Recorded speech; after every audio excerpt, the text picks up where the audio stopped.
Khairul Tanjung terlahir dari pasangan Abdul Ghaffar Tanjung dan Halimah pada tanggal 18 Juni 1962. Anak kedua dari 6 bersaudara ini tumbuh besar di Gang Abu, kawasan batu tulis yang menjadi kantong kemiskinan di salah satu sudut kota Jakarta. Dibatasi dengan dinding-dinding sempit inilah 8 orang keluarga Khairul berdesakan. Ia juga harus berbagi ruang hidup dengan para tetangganya.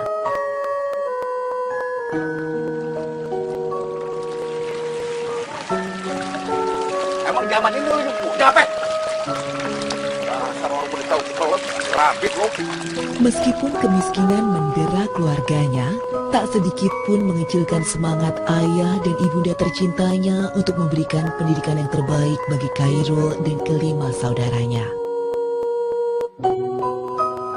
Di sebuah sekolah milik Belanda di Bilangan, Jakarta Pusat inilah Khairul mengenyam pendidikan dasar hingga ke tingkat lanjutan pertama. Sejak kecil, bakat dagang Khairul sudah mulai tumbuh. Ia kerap mencari tambahan uang saku dengan berjualan es mambo dan jajanan lainnya. Ia dulu dipanggil anak singkong, sebuah panggilan yang berarti anak kampung yang hidup sederhana, bahkan hidup dalam kemiskinan. Hai. Hai Ruth. Hey, gimana? Bis kita untuk study tour besok. Gue udah cek di PO tempat bapak gue kerja. Suatu hari, Khairul ingin sekali ikut study tour dengan kawannya ke Yogyakarta. Namun, ia tak memiliki uang untuk membayar ongkos yang hanya Rp15.000.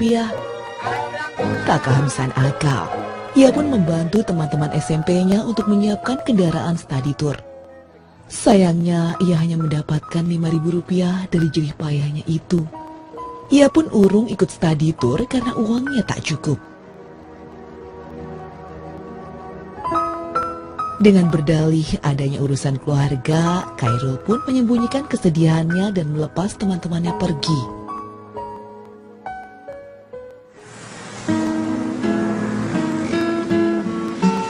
Selepas masa SMP, karena desakan ekonomi, Khairul tak lagi bisa bersekolah di sekolah swasta. Khairul memilih mengenyam pendidikan lanjutannya di SMA Negeri 1 Budi Utomo, Jakarta. Inilah sekolah yang menyimpan kenangan masa remaja yang sangat indah. Kenangan yang ia simpan dalam-dalam hingga sekarang. Tak jarang ia menghelat acara temu alumni, tak hanya untuk sekedar melepas kangen atau silaturahmi, tapi juga menghimpun potensi alumni Budut untuk bakti pada negeri. Tentu ia tak pernah melupakan pahlawan tanpa tanda jasanya. Dalam sebuah kesempatan bersua dengan guru tercinta, ia mengungkapkan rasa syukur dan terima kasihnya pada guru yang telah membimbingnya.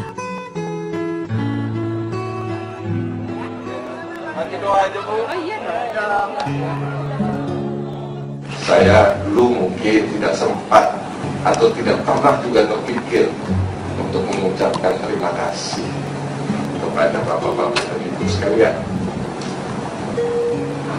Oleh karenanya pada hari ini, ya, saya dengan segala kerendahan hati ingin menyampaikan rasa terima kasih saya sebesar-besarnya kepada bapak-bapak dan ibu sekalian. Mudah-mudahan amal dan kebaikan bapak-bapak dan ibu sekalian mendapatkan balasan dari Allah SWT.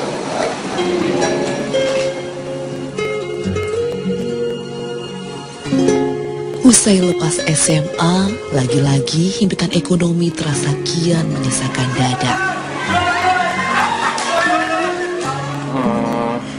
Biaya kuliah Il dalam setahun 75.000 harus dibayar dalam minggu ini.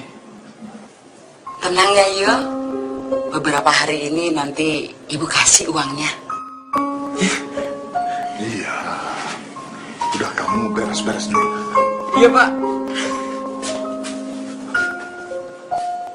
Berbekal uang dari menggadaikan kain halus kesayangan ibunda tercinta, Khairul akhirnya bisa duduk di bangku Fakultas Kedokteran Gigi Universitas Indonesia. Itu hasil dari ibu menggadaikan kain halus ibu. Peristiwa tersebut sontak menjadi tamparan besar di hidupnya. Sejak itulah terpatri keinginan dalam diri Khairul untuk bisa keluar dari pelik kemiskinan yang mengungkungnya. Rajin dan serius ya nak. Kepandaian Khairul melihat celah akan adanya peluang bisnis terasah dengan cepat di masa kuliah. Berapa kok? Makasih kok. Oh, kok. Ini fotokopi ini berapa? Memanfaatkan rekanannya, Khairul memulai usaha fotokopi sebagai bisnis pertamanya. Gua kasih lo pego aja lah. Gimana? 150. Iya. Dari pendapatan bisnis yang dikelolanya ini, Khairul membiayai kuliahnya hingga menghantarkan dirinya menjadi mahasiswa teladan tingkat nasional dan meraih gelar dokter gigi di tahun 1987. Saya memulai usaha dari kampus. Kenapa? Karena di kampus itu saya ada. Mulailah dari sesuatu yang Anda bisa foto. Mulailah dari sesuatu yang Anda bisa pegang.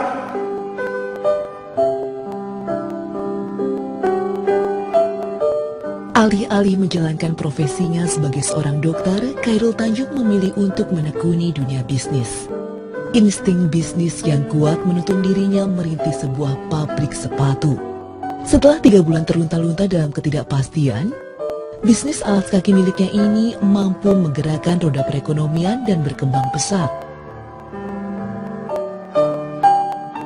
Tahun 1994, Khairul memilih untuk meninggalkan rekanan dan industri yang tengah digelutinya itu.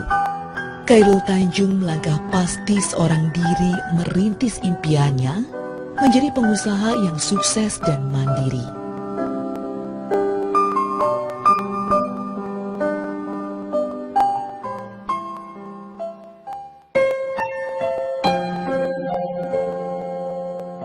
Di tahun yang sama, 1994, Khairul Tanjung menempatkan hatinya pada seorang gadis yang telah 2 tahun dekat dengannya.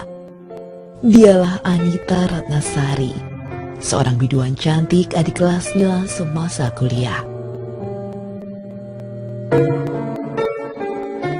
Latar belakang keluarga yang berbeda membuat rumah tangga yang dijalani Khairul bersama Anita terasa berwarna. Peran Anita sebagai seorang istri begitu besar dalam mendorong keberhasilan Khairul. Tak pernah sedikitpun Anita mengeluh akan kebiasaan Khairul yang kerap tenggelam dalam pekerjaannya. Di lubuk hatinya yang terdalam, Anita yakin suami terkasihnya Khairul melakukan yang terbaik untuk masa depan dirinya dan keluarganya. Sebuah perubahan besar terjadi di tahun 1996. Kelahiran putri pertamanya, Putri Indasari, yang bersamaan dengan keluarnya keputusan kepemilikan Bank Mega atas namanya, menjadi berkah bagi keluarga kecil Khairul Tanjung. Meski kesibukan kerap menyita sebagian besar waktunya, namun saat di rumah, Khairul tak segan-segan turun langsung merawat anak-anaknya. Tak hanya seorang eksekutif bisnis yang piawai, Khairul Tanjung juga seorang sosok ayah yang hebat untuk kedua anaknya, Putri dan Putra. Saat senggang bersama kedua buah hatinya ini adalah saat-saat yang paling berharga dan selalu dinanti oleh Khairul. Berkat kasih sayang, dukungan dan perhatian dari istri dan kedua anak tercinta inilah, Khairul Tanjung kian termotivasi untuk terus melangkah maju.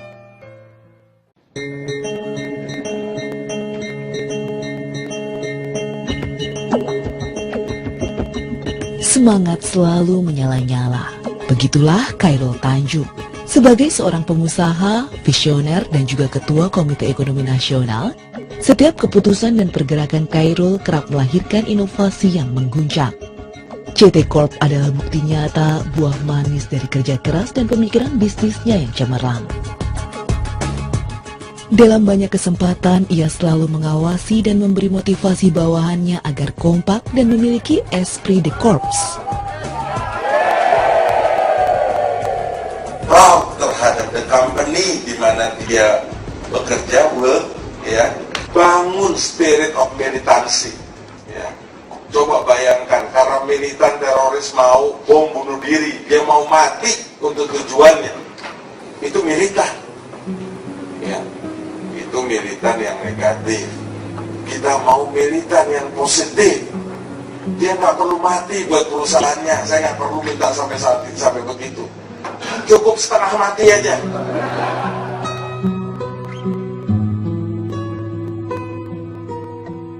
Tak sekedar berorientasi pada keuntungan semata. Keputusan demi keputusan yang dibuat Khairul didasarkan pada cita-cita besarnya membentuk Indonesia baru menuju ke arah yang lebih baik. Kita siap untuk menyongsong masa depan yang lebih baik. Yang kedua, jangan lupa, kita melakukan kontribusi yang besar untuk bangsa ini. Tak ayal di penghujung tahun 2011, Globe Asia menobatkan Khairul Tanjung sebagai Man of the Year.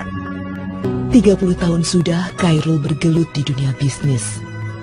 Kerja keras dan konsistensinya berhasil mengembangkan payung CT Corp sehingga mampu memberikan lapangan pekerjaan bagi 75.000 jiwa. Namun Khairul tak akan pernah lupa dari mana dirinya berasal. Ia membangun CT Foundation, sebuah yayasan yang menampung dan mendidik anak-anak kurang mampu namun memiliki potensi. Kepeduliannya ini semata-mata ditujukan untuk mengentaskan mereka dari belenggu kemiskinan.